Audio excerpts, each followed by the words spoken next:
There's one big mistake you are making leading you to these type of losing setups, or like this one. Even if you did your analysis and you thought you were trading on the correct side of the market, so buying an uptrend seems logic, right? But still losing like this. So let's start from the very beginning and we'll get to how to avoid this mistake from happening. When you get into the charts, we always start with a quick analysis of the price action in the time frame we enter, usually being a higher time frame, since we should know that even if we choose to scalp on low time frames, we still need to know what is the trend on the higher time frame. And we identify that just by looking at the swing levels, how the market behaved from each swing low to each swing high. And we see how starting from the left, we've had higher highs, so we've had an uptrend. On uptrends, the market bounce up from demand levels, since they basically act as a support. This is the first demand right here, being the last bearish candle before a big push to the upside. It's why I usually mark the price action with these arrows or lines, because it makes it easier to see what was the last downside movement right before the impulse to the upside. And if we check the second one from above, there is the other demand, with the price being on the demand right at this time. So we zoom into this price action so we can see it better what happened when the market filled this demand. The first time the price hit this demand, the market filled it multiple times actually. Notice the multiple wicks. Then the market went slightly higher, however for a very short amount of time, because it barely moved up. Then it's testing the demand once again, right now, being at the bottom of the level. So this has a very high chance of invalidating and breaking down below this demand. So if we would look just at the price action from where the market started going down, only looking at these candles, then we would say that we've got lower highs with lower lows, and that this market is in a downtrend and will probably continue for at least one more time. I will clean this up for now so we pay full attention to the price action. So there we got the pullback to the upside, and instant bearish pressure follows right after. So pretty much exactly just as expected, holding the lower highs and lower lows for one more time. Now again, we see the market trying to pull back to the upside. And this time we break above the last high. So if you were looking to sell short supply levels, this time would have ended bad, since we see that we've broken above the last high, most likely stopping out sellers. And now here, it's when a lot of traders make a huge mistake. They see the direction of the market that it's going down, basically a downtrend, and after the last high broke to the upside. They see this as a market structure shift, a trend reversal from a downtrend, with clear lower highs and clear lower lows, into an uptrend that now should be forming higher highs and higher lows. And on uptrends, as most should know at this point, we look for demand levels since those are levels that act as support.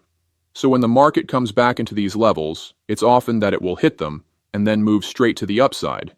This gives an opportunity for buyers to step into the market. With the stop loss below the lows, since they're expecting higher lows to be forming, so in other words, they don't expect the past lows to break down. And the take profit above the last highs, since they're expecting higher highs, just like I said that it usually happens on uptrends. Now what happened is that it aggressively pushed to the downside.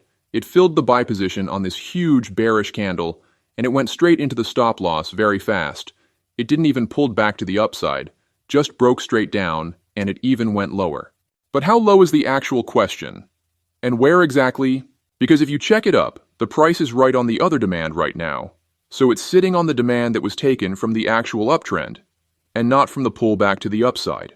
A demand taken from an uptrend that has been proven to hold is of a lot higher quality and should respect more often than a demand taken from a recently reversed downtrend that looks to be turning into an uptrend on the internal price action.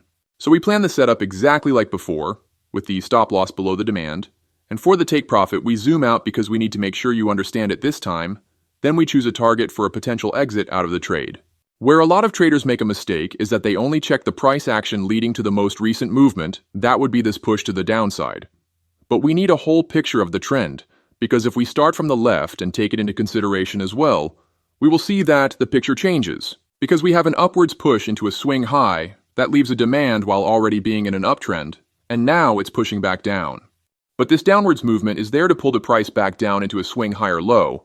Usually the swing higher low bounces to the upside from a demand into targeting the previous swing high. This would form a higher low from here into a higher high. But the key word is possibly, because it can also form a swing lower high and then a lower low, this invalidating the uptrend even if the demand worked. To avoid this from happening, we might look to target the last internal high. Now we should have a lower risk compared to if we would have targeted the swing high but still having a high reward ratio. And to be honest, more is not needed since it's very high already. and it's rare to get a quality setup that can potentially give more than a 1-to-4 ratio, which in this case is even more than that. But these opportunities don't happen so often. In fact, they're quite rare. And this time we got a bounce from the demand. Unlike the other one where it broke straight down, this demand looks to be pushing the market higher and higher, closing on the take profit. Also breaking above the internal high. And if we zoom out, we can see the whole picture of what the market has done. So it simply started from an uptrend. On uptrend, we validate demand zones. Then it went into a pullback phase, traders making the mistake of ignoring the external demands in favor of the internal ones. But the market really just formed this pullback to fill the other demand so it can continue the uptrend. Now let's move into the next one. In this market, if we check from the swing high, we are going to see a downtrend formation, notice the lower highs, and of course, coupled with the lower lows as well. So this looks to be a clear and simple downtrend. Now we see that on the recent price action, the market pulled back down, then pushed higher. So let's check the swing formations once again to make sure everything is clearly understood. We have the highest point we can see during this price action, and from there we got the next two highs that are lower than the previous ones. So as I said, they're lower highs. But then, if you look at the last high, it's higher than the last lower high, obviously looking like it's the first higher high. This small part of price action looks to be an uptrend, since we've had a downtrend before, and the downtrend ends when the market prints the first higher high, also named as the change of character, or a market structure shift, with the first higher low as well. So assuming this is an uptrend, since it respects the formations of higher highs and higher lows, and on uptrends we identify demand levels, being the last bearish candle, right before the market started pushing with a larger bullish candle.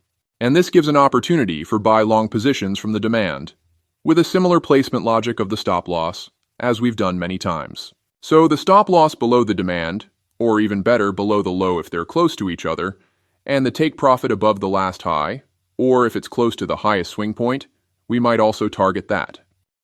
And exactly like on the last loss setup from the previous market, it moves straight down, instantly breaking down the demand, basically giving almost no chance to buyers. So it closes on an instant loss. Structurally, it continued the downtrend, and this uptrend didn't respect. But the thing is that this wasn't even an uptrend. Let's explain why by zooming out, so we see the whole price action. So here on the left of the chart, we've had an uptrend. It's not hard to notice the repeated higher highs with their higher lows as well. But then right here, it tried to push to the upside, but this move failed to do so, and instead it broke past the previous low with increasingly large bearish candles. This downside push breaking the past low obviously forms a lower low, and the first lower low during an uptrend that is held for a lot of time is a structure shift with a higher accuracy.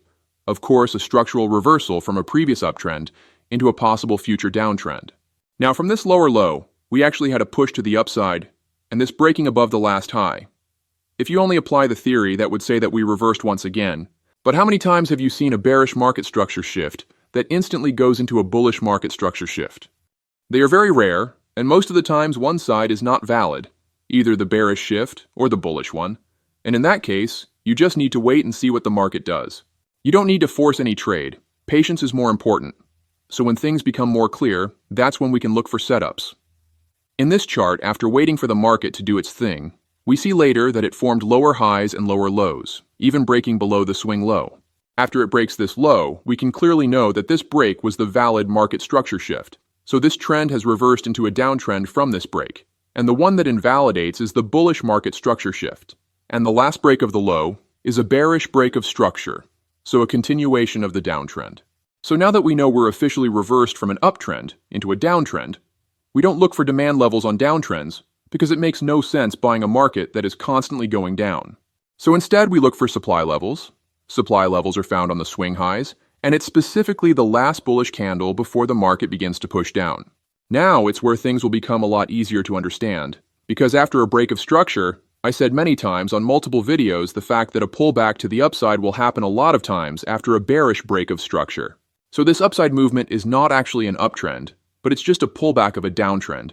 And the point of a pullback is to fill a resistance or supply from where the market continues its main trend. In this case, being a downtrend, that translated into the chart is a push to the downside to break the past swing low.